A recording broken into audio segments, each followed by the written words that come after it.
चलो हम लोग क्या क्या देखे थे। डबल टैक्सेशन अवॉइडेंस एग्रीमेंट देख लिए थे ना। Yes sir. Yes sir. इसमें देख रहे थे इंडिया और मॉरिशस, है ना। हम्म। हम्म। ये एक बात कहते थे कि इसको अमेंड किया गया है लेकिन रेटिफाई नहीं हुआ है ना। चेंजेस क्या किया गया, ये लूप होल को बंद करना था ना। तो उसके लिया गया principal purpose purpose tax. Test. Purpose test, है ना।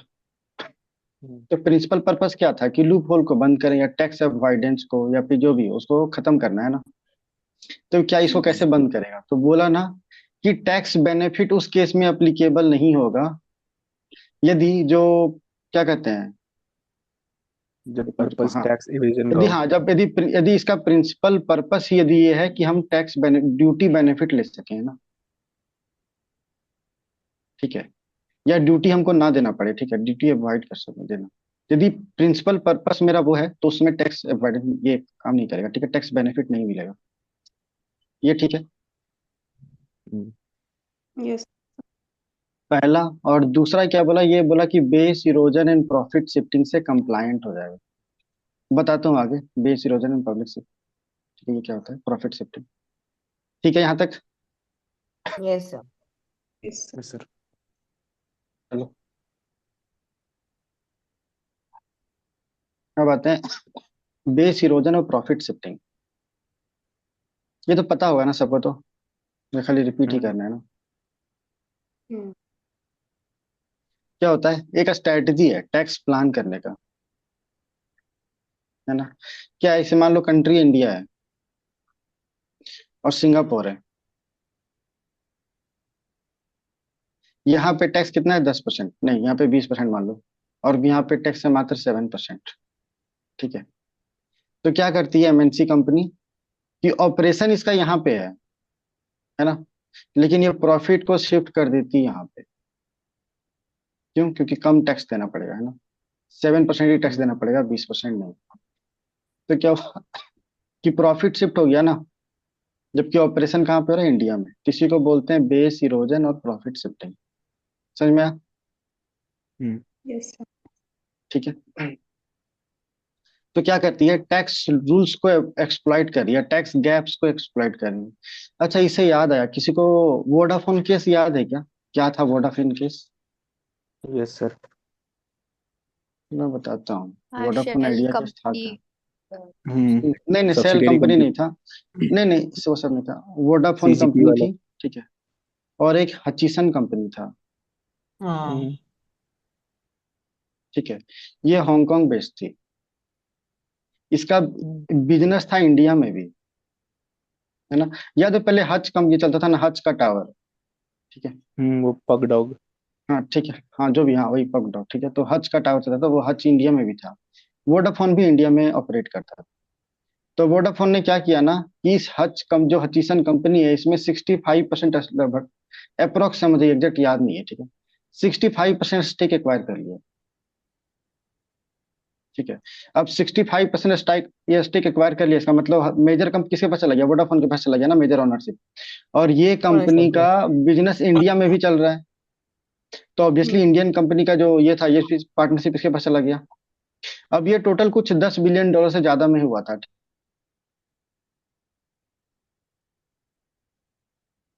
आवाज नहीं आ रही है। ठीक है। ट्रांजेक्शन, आवाज नहीं आ रही है क्या। कट रही है सर। बीच में।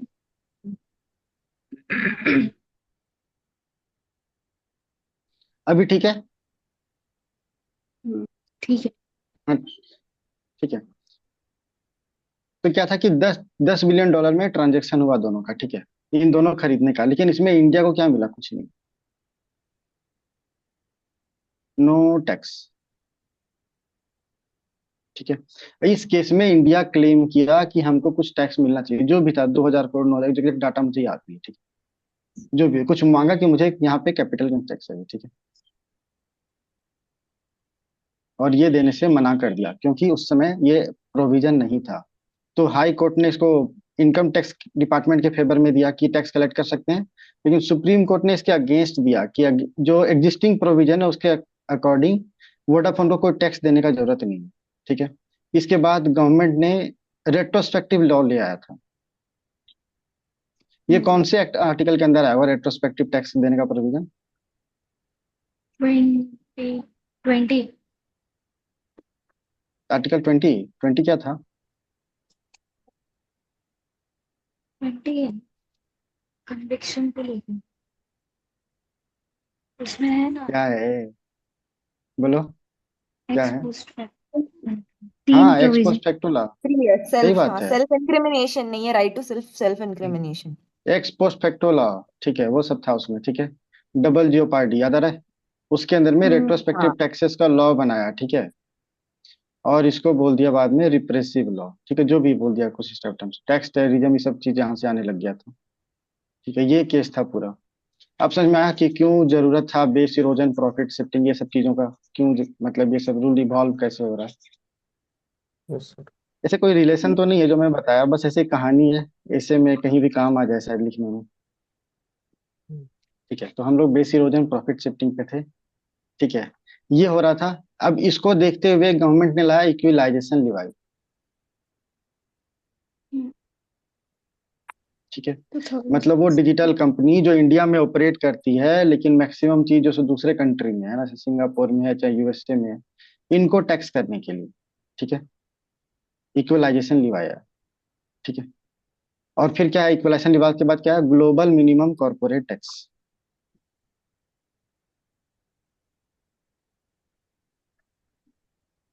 ठीक है, अब ये ग्लोबल मिनिमम कॉर्पोरेट टैक्स क्यों आया, इसी को फिल करना था बेस इरोजन प्रॉफिट शिफ्टिंग को। ये लाया ओईसीडी। ओईसीडी का फुल फॉर्म किसको पता है? ऑर्गेनाइजेशन फॉर, इकोनॉमिक इकोनॉमिक हाँ, cooperation and economic development. Cooperation and development, है ना। ये लाया, ठीक है, इसके इनिशिएटिव पे। इसका दो फ्रेमवर्क था। तो पहला क्या बोला फ्रेमवर्क में, क्या था ना, या पहला फ्रेमवर्क बोलो या पहला पिलर बोलो। फर्स्ट पिलर में क्या बोला कि जिस कंट्री में एमएनसी ऑपरेट कर रही है ना, टैक्स वहीं कलेक्ट होगा, ठीक है। टैक्स कलेक्ट होगा प्लेस ऑफ ऑपरेशन। ठीक है, और ये जो टैक्स कलेक्ट होगा वो कॉमन पूल में चला जाएगा। ठीक है, यहाँ से पैसा जाना जिसको जाना चला जाएगा, ठीक है, पहला। दूसरा क्या बोला पिलर टू में, कि मिनिमम 15% टैक्स सबको लगेगा, ठीक है, सभी कॉर्पोरेट को लगेगा। मतलब क्या हो गया कि कोई 7%, 2% टैक्स अब नहीं रख सकता है ना।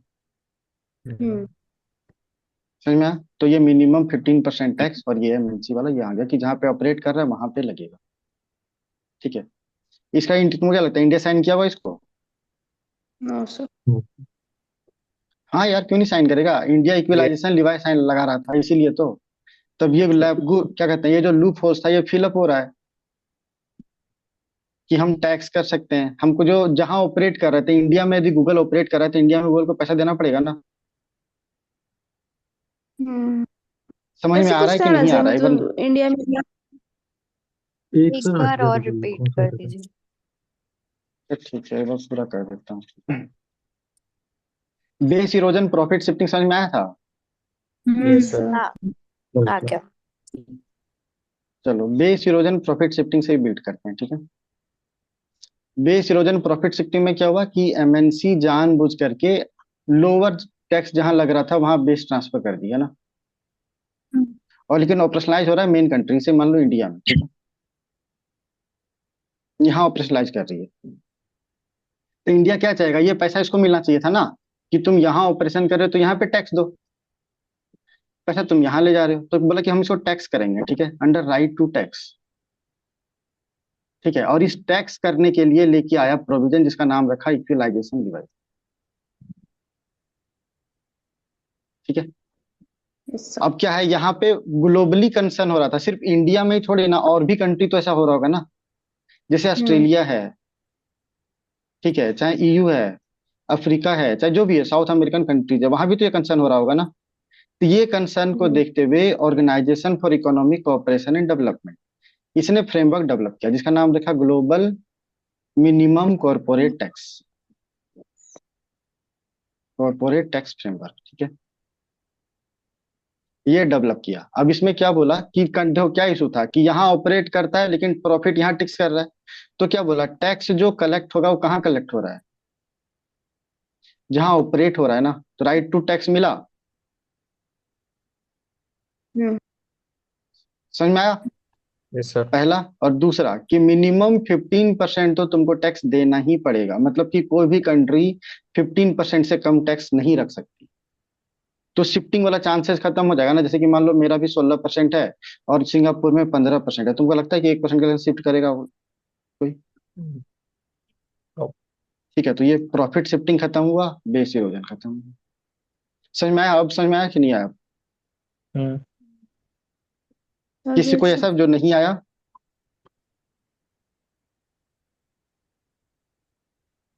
अरे बोल सकता बहुत है कि सारी नहीं आया तो कंपनीज फिर। तो वो बहुत सारी कंट्रीज तो नहीं होगी। क्या बहुत सारी कंट्रीज? नहीं पार्ट ले आंसर होंगे रिपीट। ओईसीडी। अरे सब पार्टिसिपेट किया ओईसीडी होगा ना, देखो तो सोचो कि Framework. अफ्रीकन कंट्री है। सोचो अफ्रीकन कंट्री है तो यहाँ पे ऑपरेट कर रहा है, लेकिन पैसा जा रहा है यूएसए के पास, तो ये क्या चाहेगा कि पैसा मेरे पास रहे ना। और ये ये तो कब मतलब होगा? ये ग्लोबल ग्लोबल। लेवल पे सबने किया हुआ है। हाँ, तो सबने नहीं, कुछ कंट्री ने किया है, 70-80 कंट्री ने शायद साइन किया है, ठीक है। अब जहाँ पे ऑपरेट कर रहा है ऑब्वियसली चाहेगा क्या, यूके पास मान लो मेन कंपनी, यूके चाहेगा कि पैसा ट्रांसफर हो जाए मेरे से। चाहे मेटा कंपनी है नहीं तो मेटा चाहेगा कि मुझे ज्यादा पैसा टैक्स देना पड़े। तो नहीं कुछ चाहिए। ऊपर नीचे हो सकता है, लेकिन इंडिया साइन किया है, इतना तो याद रखो। ठीक है ठीक सर। है। तो ये चलो। गाफा अब टैक्स इसी का पार्ट है क्या? गूगल गाफा एप्पल टैक्सेस उधर है, उधर गूगल, ये यूएस, ये ईयू साइड है ना। साइड है, यस सर, यस सर। वो आई गूगल, मीन वो गूगल, इसी एप्पल, कंसेप्ट है ना, फेसबुक और अमेजोन। अमेज़न। हम्म। हम्म। हाँ, इसका पार्ट नहीं, ये अलग है, वो अलग है, लेकिन हाँ इसी कंसर्न में डेवलप हुआ था, ठीक है। उसी को यस। एड्रेस करने के लिए आया था ग्लोबल मिनिमम कॉर्पोरेट टैक्स। किसी को और भी याद होगा तो कंटेक्स्ट में ऑस्ट्रेलिया में आया था ना ये प्रोविजन कि फेसबुक पे जितना न्यूज़पेपर का एडवर्टीजमेंट होता है, इसका पैसा इसको देना पड़ेगा एडवर्टीजमेंट कंपनी को। याद है किसी को? इसको लेकर के भी इशू हुआ था। Yes sir. अब कंसर्न में डेवलप हुआ तो मैंने खाली बता दिया सिर्फ। चलो इससे आगे आगे बढ़ते हैं, ठीक है। अब आते हैं म्यूचुअल एग्रीमेंट प्रोसीजर। ये सब ना double taxation avoidance agreement mainly उसको लेकर के ही डेवलप हो रहा है, ठीक है। ये भी उसको लेकर डेवलप हो रहा है, ठीक है। डबल टैक्सेशन इसमें क्या है कि मान लो डबल टैक्सेशन अवॉइडेंस, इसको लेकर के क्या है हमको कि डिस्प्यूट को रिजॉल्व करना है, ठीक है। तो इस डिस्प्यूट को रिजॉल्व करने के लिए कंट्री ए साथ आया और कंट्री बी, और इसने एग्रीमेंट साइन कर लिया, और कैसे डिस्प्यूट रिजॉल्व होगा ना ये ट्रीटी में मेंशन कर दिया। तो इसी को बोलते हैं म्यूचुअल एग्रीमेंट प्रोसीजर। समझ में आया? Yes sir. यस। हम्म ठीक है, चलो अभी रिवाइज भी करेंगे, एक बार देख लो थोड़ा, है ना। चलो अब आते हैं एडवांस्ड प्राइसिंग एग्रीमेंट, है ना।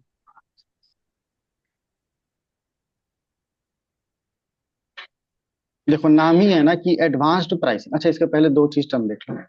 एक होता है ट्रांसफर प्राइसिंग, ठीक है।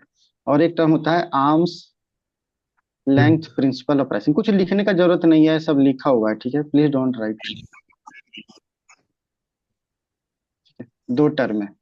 ट्रांसफर प्राइसिंग क्या होता है? मान लो कंपनी ए है, ठीक है। अब इसके अंदर में दो कंपनी है, कंपनी बी और एक कंपनी सी, ठीक है। ये मान लो इंडिया में है और ये मान लो यूएसए में, ठीक है। तो ये आपस में क्या करेगा, अपना प्रोडक्ट तो बेचेगा ना, हम्म ठीक है। तो ये जो प्राइस लग रहा है, ठीक है, कि कनेक्टेड कंपनी में जो सेल और परचेज करने का जो प्राइस लग रहा है, इसी को बोलते हैं ट्रांसफर प्राइसिंग। समझ में आया? कि हम्म प्राइस जो है सो गुड्स और सर्विसेज का जो कंपनी पे कर रही है, जब वो इंटर कंपनी या इंटर रिलेटेड कंपनी में ये गुड्स और सर्विसेज का ट्रांसफर हो रहा है। समझ में आया? सब्सिडी में। Yes sir. चलो अब आते हैं arms length principle of pricing. अब देखो यहाँ पे क्या हो रहा है, इसी से रिलेटेड है। एक कंपनी है, क्या हुआ, इंटर रिलेटेड प्राइसिंग हो रहा है ना बी और सी के बीच में, ये रिलेटेड कंपनी है। यस तो सर। इसका जो प्राइस होगा यहाँ पे, इसका जो प्राइस होगा, ये प्राइस इक्वल होना चाहिए जब दो अनरिलेटेड कंपनी में ट्रांसफर हो रहा हो। जैसे मान लो कि डी है और ई है, ये अनरिलेटेड है, इसके बीच में लेकिन सेम गुड और सर्विसेज का ट्रांसफर हो रहा हो तो। किसी को नहीं समझ में आया तो दोबारा बताऊंगा, ठीक है, बोलना, कोई दिक्कत नहीं है, ठीक है, मुझे पता है थोड़ा थोड़ा है ऐसा। नहीं तो आया यहाँ भी यदि समझ। सेम कोड, ठीक है, कहाँ से समझ में नहीं आया? ट्रांसफर प्राइसिंग समझ में आया था? थोड़ा बहुत समझ गई। चलो फिर से बता देते हैं पूरा। जब बोलता ही नहीं है तो कैसे पता चलेगा मुझे कि क्या बताना है क्या नहीं? मैंने बोला एक कंपनी है ए, इसके अंदर में दो कंपनी है, बी और सी, ठीक है। इन दोनों के बीच में चलो मान लो कि ये प्रोडक्ट बनाता है टॉय, है ना, मान लो फाइनल प्रोडक्ट टॉय बनाना है, ठीक है। ये वुड सप्लाई करता है बी कंपनी, ठीक है, और ये सप्लाई करता है फेविक्विक या जो भी है, गम मान लो, ठीक है। तो क्या करेगा, ये आपस में इंटरचेंज करेगा ना यदि, तो ये हम्म। सामान इसको बेच रहा है, फेविक्विक इसको बेच रहा है, चाहे ये वुड इसको बेचना चाह रहा है, और वुड इसको बेचना चाह रहा है, तो क्या होगा, ऐसा कुछ तो प्राइस फिक्स होगा ना, कंपनी के बीच में फिक्स हो रहा है तो भी कोई तो प्राइस फिक्स होगा ना। तो ये जो यस। प्राइस फिक्स हुआ ना, इसी को बोलते हैं ट्रांसफर प्राइसिंग। मतलब कि प्राइस इसका ट्रांसफर हो जा रहा है इसके पास, और इसका प्राइस इसके पास, यदि एक हिट हो रहा है तो ट्रांसफर हो रहा है ना प्राइस। तो ये जो रेट है, ये जो प्राइस है, इसी को ट्रांसफर प्राइसिंग बोलते हैं। अब समझ में आया? Yes sir. ठीक है। किसी को अभी भी समझ में नहीं आया क्या? तो सेशन के बाद रुक जाना, दोबारा बता देंगे, ठीक है। अब तो दूसरा, आर्म्स लेंथ प्राइसिंग। अब देखो इंटर रिलेटेड कंपनी है, ठीक है, बी और सी इंटर रिलेटेड कंपनी, और डी और ई ये इंटर रिलेटेड कंपनी नहीं, ठीक है। ये भी वुड और फेविक्विक का एक्सचेंज कर रही है, मतलब इसको सेल पे खरीद रही है, और ये भी मान लो वुड कर रही है और फेविक्विक। तो बोल रहा है ना कि जो प्राइस यहाँ होना चाहिए रिलेटेड पार्टीज के बीच में, ट्रांजेक्शन का प्राइस होना चाहिए, वो अनरिलेटेड पार्टीज में भी सेम होना चाहिए। यही है arms length principle of pricing. अब समझ में आया? यस कोई सर। नहीं यस समझ सर। में आया तो नहीं बोलो, ठीक है। कोई ऐसा आभा, नेहा, रेणुका, रूपाली, कोई ऐसा जो समझ में नहीं आया?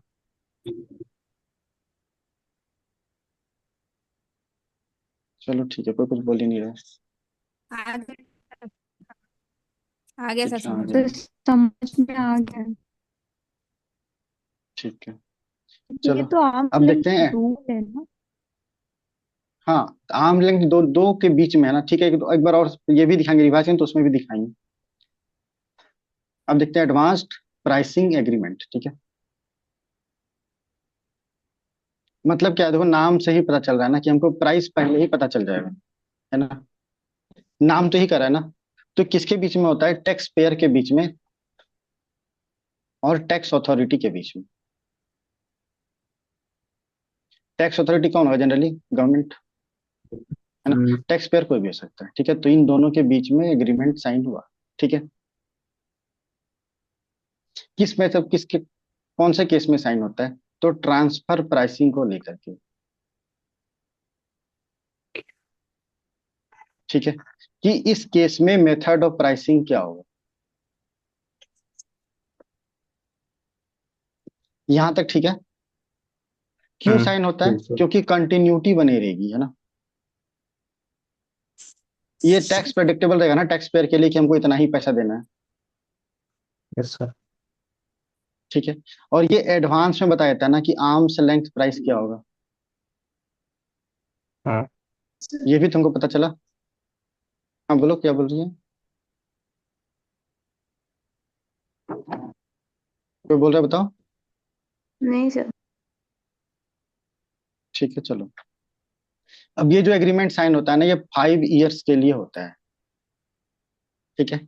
लेकिन इसके 4 साल पहले, जब स्टार्ट होने से 4 इयर्स पहले, इसको चेंज किया जा सकता है या कैंसिल भी किया जा सकता है, ठीक है। तो इफेक्टिव ईयर्स कितना हो? 4 साल स्टार्टिंग में जब वो ये कैंसिल कर सकता है, चेंज कर सकता है, और 5 साल बाद में, टोटल 9 इयर्स का प्राइसिंग स्टेबिलिटी मिला उसको, है ना। Yes sir. ठीक है, चलो। नहीं समझ में आएगा तो बोलना, बार बार बोल रहा हूँ। सर रीजन है क्योंकि शायद अभी ज्यादा अच्छे से समझ में आ सकता है, और जब पढ़ोगे उसमें आसानी होगी। अब आते हैं, ये जो एडवांस प्राइसिंग एग्रीमेंट है वो तीन तरीके से हो सकता है, ठीक है। एक तो यूनिलेटरल, दूसरा बायलेटरल, ठीक है, तीसरा मल्टीलेटरल। यूनिलेटरल मतलब क्या हुआ, देखो इस हर केस में टैक्स अथॉरिटी तो हर केस में रहेगी ना। Yes sir. मतलब क्या हुआ, यहाँ पे कोई एक पर्सन होना चाहिए, तो कौन होगा यहाँ पे, टैक्स पेयर, हम्म। ठीक है। यहाँ पे दो होना चाहिए, तो एक कौन होगा, एक तो टैक्स पेयर, और इससे एसोसिएटेड जो कंपनी है, इंटरप्राइज जो है, ठीक है, एसोसिएटेड कंपनी, और उसका जो फॉरेन कॉरस्पॉन्डिंग टैक्स अथॉरिटी है ना, तो कॉरस्पॉन्डिंग टैक्स अथॉरिटी, ठीक है। और यहीं पे यहाँ पे एसोसिएटेड कंपनी बहुत सारी हो गई, और एसोसिएटेड टैक्स अथॉरिटी जो फॉरेन टैक्स अथॉरिटी है वो भी बहुत सारी हो गई, तो हो गया मल्टीलेटरल। ये समझ में आया? Yes sir. Yes sir. Yes, sir. ठीक है। यूनिलैटरल में क्या था, टैक्स अथॉरिटी और टैक्स पेयर के बीच में, टैक्स अथॉरिटी सब में रहेगा, टैक्स पेयर एक, तो टैक्स अथॉरिटी, ठीक है, एक हो गया। बायलैटरल में टैक्स पेयर और उसके साथ एसोसिएटेड कंपनी और कॉरस्पॉन्डिंग टैक्स अथॉरिटी, है ना, ये फॉरेन वाला। हम्म। और मल्टीलेटरल में कि बहुत सारा एसोसिएटेड कंपनी होगा और उसका कॉरस्पॉन्डिंग टैक्स अथॉरिटीज, ठीक है। चलिए अब बताएं इंडिया में एडवांस प्राइसिंग रिजाइम कैसा है वो देखते हैं ना। तो Indian advance pricing agreement regime, है ना, कौन मिनिस्ट्री को नोटिफाई करेगी, फाइनेंस मिनिस्ट्री, है ना। हम्म। ठीक है, टैक्स की बात है तो मैक्सिमम कैसे, तो फाइनेंस ही होगा ना, यस सर। ठीक है। और ये इनकम टैक्स एक्ट के अंदर में होगा ना, ठीक है। और क्या हो सकता है, जीएसटी हो सकता है। नहीं नहीं नहीं नहीं, हाँ ठीक है, चलो इतना काफी है कि फाइनेंस मिनिस्ट्री इनकम टैक्स के बीच में होता है। अच्छा ये कौन करेगा, सीबीडीटी होगा कि सीबीआईसी होगा? DT देखो that. हम लोग जितना भी बात कर रहे हैं सब डायरेक्ट टैक्स का बात कर रहे हैं ना, Yes, sir. तो सीबीडीटी होगा। कॉर्पोरेशन टैक्स क्या है, डायरेक्ट टैक्स है ना, तो सीबीडीटी होगा, ठीक है। और बाकी कोई भी हो सकता है। अच्छा ये वॉलंटरी होता है या मैंडेटरी होता है? मैंडेटरी होगा ना। वॉलंटरी, नहीं नहीं Volume. वॉलंटरी होगा ना, हम चाहेंगे तभी फिक्स करेंगे, हम क्यों फिक्स करें। अच्छा। और सर हमने इसमें एक वो देखा था यूनिलेटरल वाला। तो यूनिलेटरल हम्म। में जब वन एक टैक्स अथॉरिटी और एक ये, तो इसमें तो सारे टैक्सेस कवर होने चाहिए ना। मतलब इनडायरेक्ट टैक्सेस भी आ सकते हैं। अरे नहीं यार, हम लोग कॉर्पोरेशन टैक्स की बात कर रहे हैं, क्या? और कॉर्पोरेशन टैक्स में भी दो चीज बताया था, एक तो ट्रांसफर प्राइसिंग हम्म। और आर्म्स लेंथ, बस इसी दोनों का बात की है, ठीक है। ठीक है। चलो ये तो हो गया। अब आते हैं हम लोग क्या क्या देखें, तो देखें तो म्यूचुअल एग्रीमेंट प्रोसीजर, एक तो ये देखे थे ना, याद है, दो कंपनी के, हाँ। दो गवर्नमेंट के बीच में। वॉलेंटरी। अब बोलो रूपाली। हाँ बोले थे। तो मैं हाँ पूछ वो रही तो थी कि बोल, हाँ वॉलेंटरी बोलो। है तो एडवांस वो ये लाया क्यों गया? मतलब गवर्नमेंट को कुछ नुकसान हो रहा इसीलिए होगा कि तभी जैसे तो। मान लो, हाँ। हाँ देखो गवर्नमेंट को क्या बेनिफिट होगा कि कंपनी लॉन्गर टाइम के लिए रहेगी ना, उसके लिए टैक्स प्रेडिक्टेबिलिटी रहेगी, तो इन्वेस्टमेंट ज्यादा होता है ना, ठीक है, उसके लिए। और एक तो है ना वोलाटाइल, कुछ है, एक सौ इंडेक्स है, VIX इंडेक्स है एक तो, है ना, वोलाटिलिटी इंडेक्स। ये हम्म। लास्ट ईयर भी नहीं, शायद इस बार भी न्यूज में था, 2-3 महीने कहीं पढ़ा तो था, शायद करंट अफेयर में आ ही जाएगा, इकोनॉमी में ही आएगा आगे, ठीक है। तो वोलाटिलिटी कम होगा ना उसके लिए, तो बिजनेस करना आसान हो जाएगा, ठीक है। तो एक तो पड़े म्यूचुअल एग्रीमेंट प्राइसिंग, और दूसरा देखिए एडवांस्ड प्राइसिंग एग्रीमेंट, है ना, दो देखिए, दोनों में क्या डिफरेंस होना चाहिए बोलते तो। यहाँ क्या हो रहा था कि कुछ प्राइसिंग डिस्प्यूट राइज हो रहा था, तब ये एक्शन में आ रहा था ना, हम्म। Yes sir. हाँ। ठीक है। और ये क्या था कि कोई आए ही ना, तो प्रिवेंट कर रहा था ना, 2 घंटे में, हाँ। हाँ ठीक है, प्रिवेंट कर रहा था कोई डिस्प्यूट को, है ना। दूसरा, ये क्या बात कर रहा है कि क्या कहते हैं, एक मिनट, हाँ, कि जो पेंडिंग इशू है उसको डील करेगा ना, ये तो जो केसेस पेंडिंग है ना, हम्म। जैसे इंडिया और मॉरिशस में कुछ इशू आ गया तो ये पेंडिंग होगा ना, तो इसके पास जाएगा। लेकिन यहाँ पे क्या होगा कि जो फ्यूचर में आने वाला है उससे अभी डील कर रहा है ना। हाँ, समझ में आया? एडवांस। Yes sir. हाँ, एडवांस्ड में। चलो, जितना एक बार देखे है ना उतना एक बार नोट से भी देखो, थोड़ा ये रहेगा।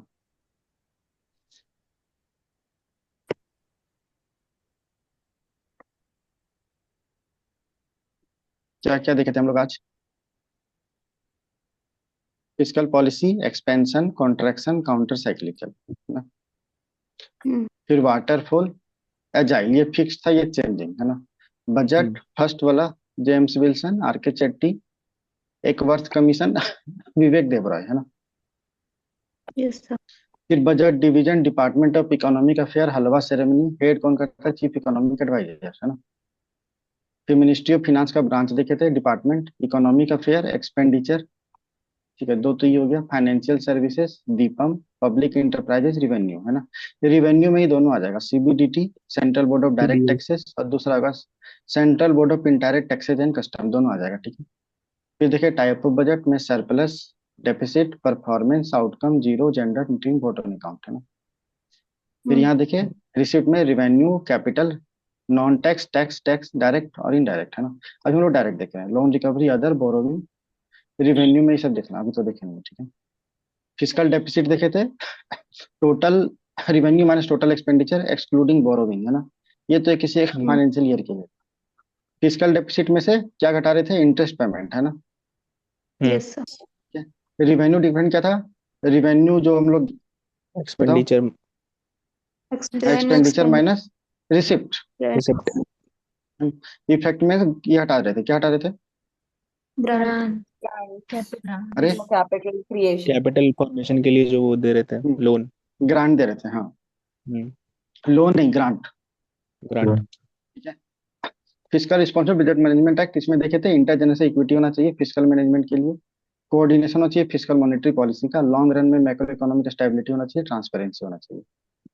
फिर देखे थे revenue deficit zero, physical deficit 3% करना था। देखो 2009 था, पुराना है ये है ना। सेंट्रल गवर्नमेंट का 0.5 जाना होना चाहिए।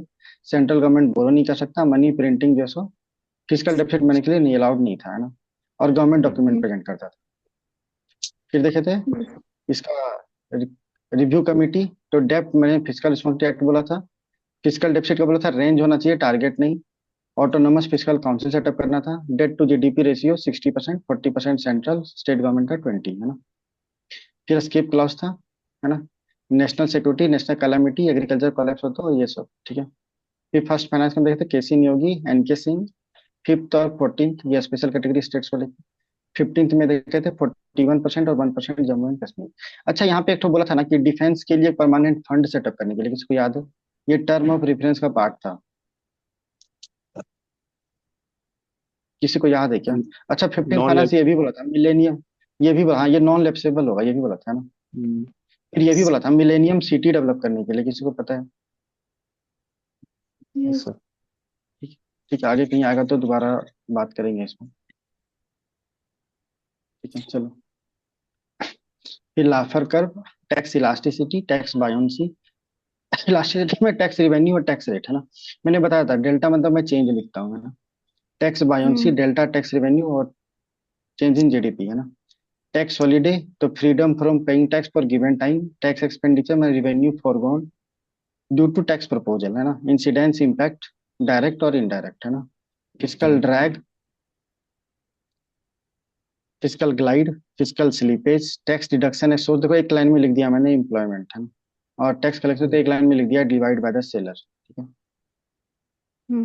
फिर प्रोग्रेसिव टैक्सेशन, प्रोपोर्शनल, या ऑटोमेटिक स्टेबलाइजर, डिग्रेसिव, अच्छा यार ये तो लिखा हुआ है, रिग्रेसिव लार्जली इनडायरेक्ट होता है, ठीक है। डायरेक्ट टैक्स में अपेक्स बॉडी कौन था? सीबीडीटी। अच्छा, ये स्टेचुटरी बॉडी है यानी, तो स्टेचुटरी बॉडी है, ठीक है।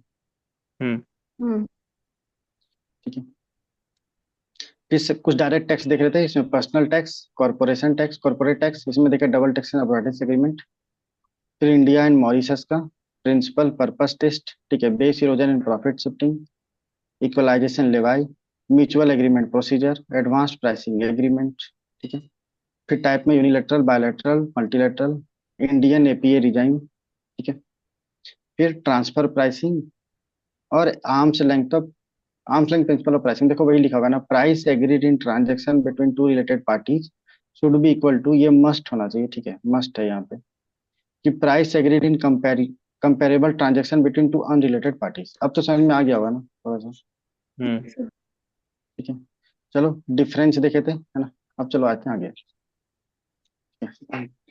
अब आते हैं डिविडेंड डिस्ट्रीब्यूशन टैक्स, है ना।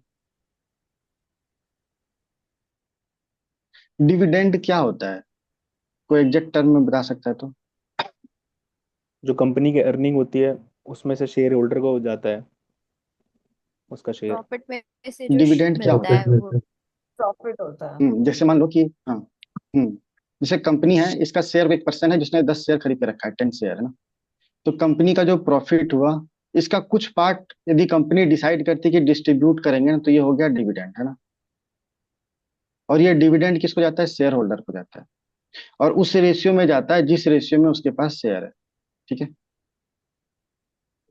चलो, तो जो डिविडेंड डिस्ट्रीब्यूशन हो रहा है, ये डिविडेंड डिस्ट्रीब्यूशन टैक्स को गवर्नमेंट एबॉलिश कर चुकी है, ठीक है। अब तो ये नहीं है, ठीक है, अब नहीं लगता है ये। मतलब क्या हुआ? अच्छा बताओ, गवर्नमेंट जब कंपनी पे कर रही है तब तो टैक्स नहीं लगेगा। अच्छा बताओ, जब इंडिविजुअल टैक्स दे रहा है तो क्या उसको इस डिविडेंड के बदले टैक्स देना पड़ेगा या नहीं? नहीं देना पड़ेगा। हाँ यार, इंडिविजुअल के अकाउंट में पैसा तो आ गया ना, अब तो वो तो टोटल टैक्स देगा ना, इनकम का। ये सेकंड वाले केस में है ना, मतलब पहले तो हाँ कंपनी काट के दे रही थी। हाँ, तो हाँ, कंपनी अब काट के नहीं देगी, अच्छा ये दूसरे, हाँ तब तो ठीक नहीं है, ये देना पड़ेगा। दूसरे केस में इंडिविजुअल लेकिन के पास पैसे आ गए ना। हाँ अब देना पड़ेगा। हाँ कैपिटल गेन टैक्स में आ जाएगा। हाँ हाँ, वो सब आगे बात करेंगे, सही बात है, लेकिन थोड़ा अलग से बताना जरूरी था ना। अब आते हैं कैपिटल गेन टैक्स, है ना। अब ये दो तरह का हो सकता है ना, एक तो शॉर्ट, दूसरा लॉन्ग। शॉर्ट का एग्जांपल क्या होगा? शॉर्ट मतलब लेस देन 12 मंथ और लेस देन 12 मंथ, ठीक है। 12 मंथ का एग्जांपल क्या होगा? रियल एस्टेट, ठीक है। और सॉरी, 24 मंथ का एग्जांपल हो गया रियल एस्टेट। 12 मंथ का एग्जांपल सिक्योरिटीज, ठीक है, स्टॉक्स, म्यूचुअल फंड्स वगैरह, ठीक है ना। कुछ भी लिखने की जरूरत नहीं है, समझने पे ज्यादा ध्यान देना है ना। मत लिखो कुछ भी, सब लिखा हुआ है, मैंने सीट पे दिखाया भी था। करंट अफेयर तो मैंने सारा लिख दिया है, ठीक है। अब देन लॉन्ग का, तो मोर देन 36 मंथ किसके लिए होगा? मूवेबल या इमूवेबल असेट के लिए? मूवेबल असेट के लिए, है ना। मूवेबल असेट का कोई एग्जांपल दे सकता है क्या? गोल्ड। हाँ, गोल्ड। व्हीकल्स भी तो हो सकते हैं, व्हीकल। ठीक है। यदि मोर देन 12 मंथ हो, है ना, तो इक्विटी शेयर्स, है ना। और मोर देन 24 मंथ हो तो इमूवेबल प्रॉपर्टी। तो इसको सजाओ तो 36 में क्या हो गया? जो मोर देन 36 मंथ है तो वहां मूवेबल, है ना। इसके बाद इमूवेबल 24 मंथ्स, है ना, से ज्यादा। और इसके बाद फिर इक्विटी वगैरह, है ना। मतलब हुआ कि देखो, सेम शेयर है, यदि उसको 12 मंथ से कम होल्ड करता है तो आ गया शॉर्ट में, लेकिन यदि 12 मंथ से ज्यादा है तो आ गया लॉन्ग, 12 मंथ से ज्यादा है तो, है ना। समझ में आ रहा है? ये ऐसा। इंपॉर्टेंट है, थोड़ा याद रखना, एग्जाम्पल में पूछ सकता है इसे। चलो अब सर देखते हैं ये रियल इंडेक्सेशन। एस्टेट, इंडेक्सेशन आया था ना। हम्म हाँ बोलो बोलो। ये रियल एस्टेट और इमूवेबल सेम नहीं हो जाएगा क्या? अरे रियल एस्टेट है, लेकिन देखो तो, रियल एस्टेट का लेस देन 24 मंथ है ना, तो यहाँ आया।